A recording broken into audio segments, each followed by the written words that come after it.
Hello everyone, welcome. Last time हमने T रैशियोज के बारे में डिस्कशन किया था। मैंने अभी तक ट्रिग्नोमेट्री में आपको साइन कोसाइन उन सब का डिफरेंट डिफरेंट फार्मूला मैंने आपको सिंपली बताया। अगेन अगर आपने अभी वो नहीं देखा है तो मैं सजेस्ट करूंगा कि आप साइन फंक्शन के वीडियो पे जाओ, कोसाइन फंक्शन के वीडियो पे जाओ, और जितना हमने अभी तक फंक्शंस पढ़ा है आप वहाँ पे जाओ। और फाइनली हमने टी रैशियोज के बारे में बात की। उसी टी रैशियो को मैं इस वीडियो में थोड़ा कंटिन्यू करूंगा और नेक्स्ट वीडियो में मैं एक्सपोनेंशियल फंक्शन की बात करूंगा।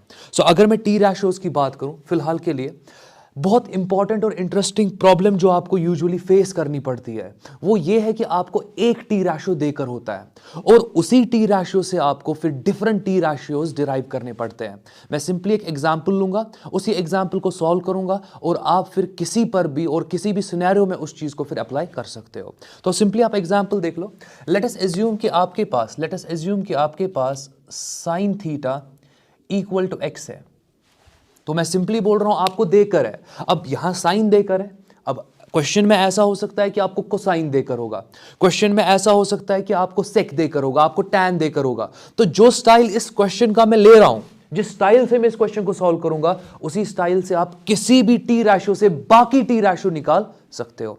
आप सिंपली देख लो यहां पर साइन थीटा आपके पास सिंपली किसके बराबर है? एक्स के बराबर। मैं लिख सकता हूं ना इसको, it is equal to x by 1। इसमें कोई इशू है नहीं। फर्दर आप देख सकते हो कि साइन थीटा होता है परपेंडिकुलर बाय हाइपोटेन्यूज। तो मैं सीधे इसको लिख सकता हूं ना, it is equal to perpendicular divided by hypotenuse. अब अगर मैं परपेंडिकुलर और हाइपोटेन्यूज की बात कर रहा हूं तो एक राइट एंगल ट्रायंगल लेना पड़ेगा ना। तो लेट अस सपोज कि मेरे पास एक राइट एंगल ट्रायंगल है। ये मेरे पास एक राइट एंगल ट्रायंगल है। यहां पर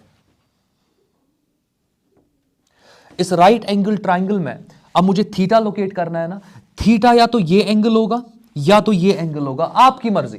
ये सिंपली आपकी मर्जी है। यूजुअली हम थीटा ये लेते हैं ना, चलो मैं थोड़ा चेंज करता हूं, मैं थीटा ये वाला एंगल लेता हूं। ये आपका थीटा यहां पर है। अब थीटा के अपोजिट वाला साइड क्या होता है? परपेंडिकुलर। तो थीटा के अपोजिट वाला साइड क्या होगा? परपेंडिकुलर। थीटा के अपोजिट वाला साइड क्या होगा? परपेंडिकुलर। 90 डिग्री जो आपके पास है, कहीं दिख रहा है? आप देख लो, ये तो 90 नहीं है, ये भी 90 नहीं, ये 90 है। 90 डिग्री के अपोजिट जो साइड होता है उसको आप क्या कहते हो? हाइपोटेन्यूज। तो ये अगर आपके पास 90 डिग्री है यहां पर, तो ऑटोमेटिकली इसके अपोजिट ये वाला साइड है, ये आपका हाइपोटेन्यूज बनेगा। तो जब भी आपको हाइपोटेन्यूज को लोकेट करना होता है ना, आप 90 डिग्री पे जाया करो। 90 के अपोजिट वाला जो साइड है उसी को आप हाइपोटेन्यूज कहोगे। अच्छा, अब आपके पास ये तो परपेंडिकुलर आ गया, ये हाइपोटेन्यूज आ गया, रिमेनिंग कौन सा साइड है? बेस। तो ऑटोमेटिकली आप देखोगे कि ये आपके पास बेस आ जाएगा, ये आपके पास बेस आ जाएगा। अब जब आपको यहां पर देकर था sine theta is equal to x, आपने लिख दिया sine theta is equal to x by 1 और फिर आपने इसको इक्वेट कर दिया परपेंडिकुलर बाय हाइपोटेन्यूज के। देख लो अब यहां स्टाइल क्या रहने वाला है। आप सिंपली यहां पर लिखोगे कि let perpendicular be equal to x and hypotenuse be equal to 1। अब देख लो, मैंने p को x के बराबर ले लिया और h को मैंने यहां पर 1 के बराबर ले लिया। तो अब आप देख सकते हो कि p का वैल्यू आपको पता है x है, h का वैल्यू आपको पता है 1 है। क्या रिमेनिंग है आपके पास? बेस। आपको बेस नहीं पता कि बेस का वैल्यू किसके बराबर है। ये वैल्यू अब आपको यहां पर नहीं पता है। अब सिंपली आप देख लो मैं क्या करने वाला हूं। पाइथागोरस थ्योरम, पाइथागोरस थ्योरम जो आपने पढ़ा होता है 8th क्लास में, 9th क्लास में, इवन 10th क्लास में भी पाइथागोरस थ्योरम को यूज करेंगे। पाइथागोरस थ्योरम स्टेट ये करता है कि hypotenuse square it is equal to base square plus perpendicular square. तो मैं यहां पे लिख रहा हूं कि जो आपके पास हाइपोटेन्यूज स्क्वायर होता है it is equal to base square और फिर प्लस आप क्या करोगे यहां पे? Perpendicular square. अब जरा हाइपोटेन्यूज का वैल्यू देख लो, वो 1 है। अच्छा, 1 का स्क्वायर 1 ही होगा तो मैंने 1 लिख दिया। It is equal to base का स्क्वायर, बेस तो निकालना है तो बेस का स्क्वायर मैं बी स्क्वायर ही रखूंगा यहां पे, और फिर परपेंडिकुलर का स्क्वायर, परपेंडिकुलर x है तो यहां पर क्या आ जाएगा? यहां x स्क्वायर आ जाएगा। आप सिंपली क्या करोगे? आप x को ट्रांसपोज कर लो, आप x को यहां ट्रांसपोज कर लो। आप देखोगे कि आपके पास 1 माइनस एक्स स्क्वायर जो है वो आपका बी स्क्वायर के बराबर आ जाएगा। तो आप देख सकते हो कि मैंने बी स्क्वायर निकाला। अब मुझे निकालना क्या है? मुझे बेस का वैल्यू निकालना है। तो मैं सिंपली यहां पर क्या करने वाला हूं, मैं लूंगा under root of 1 minus x square it is equal to b. तो आप देख सकते हो कि बेस का वैल्यू यहां पर निकल गया। कहने का मतलब यह है कि बेस आपका ये है, ये आपके बेस का वैल्यू है। हाइपोटेन्यूज का वैल्यू इस वाले गिवन सिचुएशन में आपका किसके बराबर है, 1 के बराबर, और परपेंडिकुलर किसके बराबर है, वो x के बराबर है। अच्छा, आपको ट्रायंगल में हाइपोटेन्यूज पता है, बेस पता है, आपको परपेंडिकुलर पता है। अगर अब मैं आपको सिंपली कहूं कि cos थीटा निकालो, तो चलो cos थीटा निकालते हैं। अगर मैं सिंपली यहां पे कह रहा हूं कि cos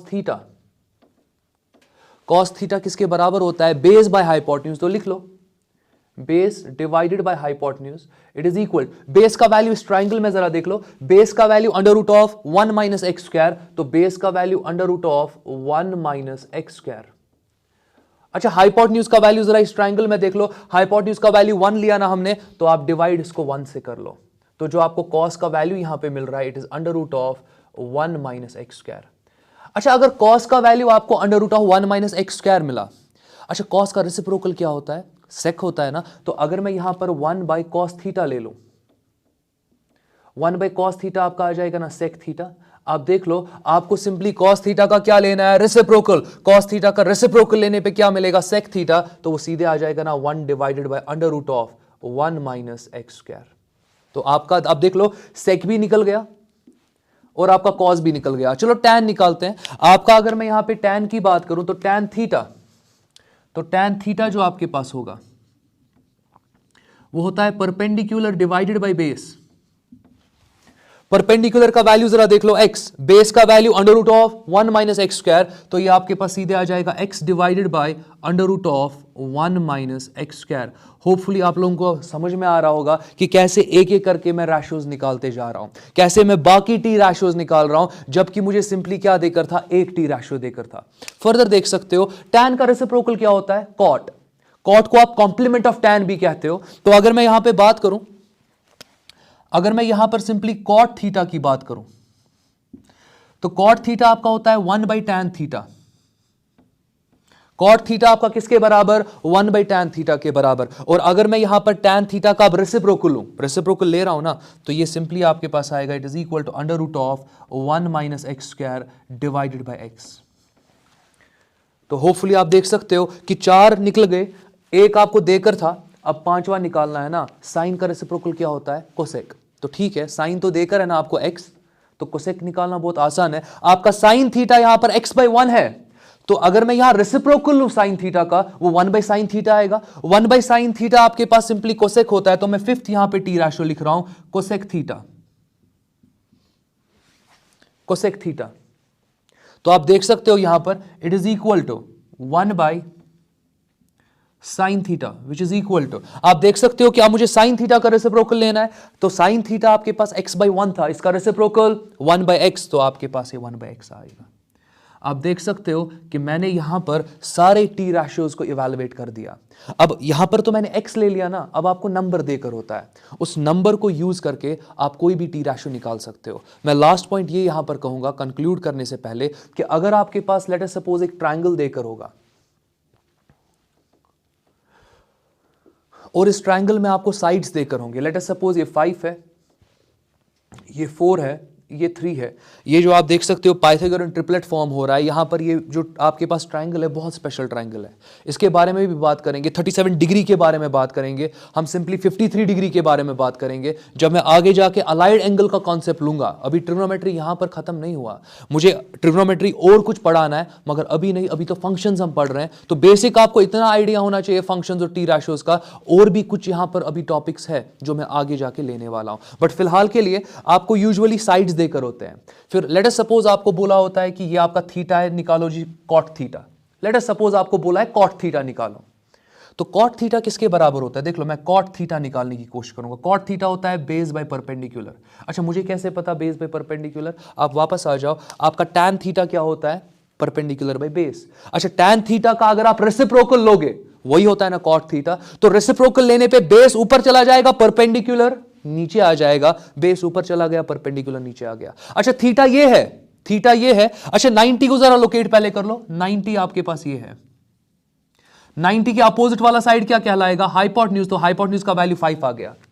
अच्छा, थीटा के अपोजिट वाला साइड क्या कहलाएगा, परपेंडिकुलर, आपका 4 यहां पर परपेंडिकुलर आ जाएगा। अच्छा, थीटा, अब बचा कौन सा साइड, परपेंडिकुलर लोकेट कर दिया, हाइपोटेन्यूज लोकेट कर दिया, अब आपके पास ये 3 वाला साइड बच गया ना, ऑटोमेटिकली ये क्या होगा, ये आपके पास बेस होगा। तो कहने का मतलब ये है कि बेस लोकेट हो गया इस थीटा के रेस्पेक्ट में, तो बेस का वैल्यू कितना है, वो 3 है। और अगर मैं परपेंडिकुलर की बात करूं वो यहां पर 4 है, तो आपने कॉट थीटा निकाल दिया। तो आप अगेन देख सकते हो किस तरीके से मैंने इस गिवन ट्रायंगल में कॉट थीटा का वैल्यू निकाल दिया। वैसे ही आप साइन निकाल सकते हो, कॉस निकाल सकते हो, टैन निकाल सकते हो, कोसेक और सेक भी निकाल सकते हो। तो अगेन होपफुली आपको ये लेक्चर समझ में आया होगा। तो नेक्स्ट लेक्चर में मैं एक्सपोनेंशियल फंक्शन से स्टार्ट करने वाला हूं। इस लेक्चर में आज के लिए इतना काफी।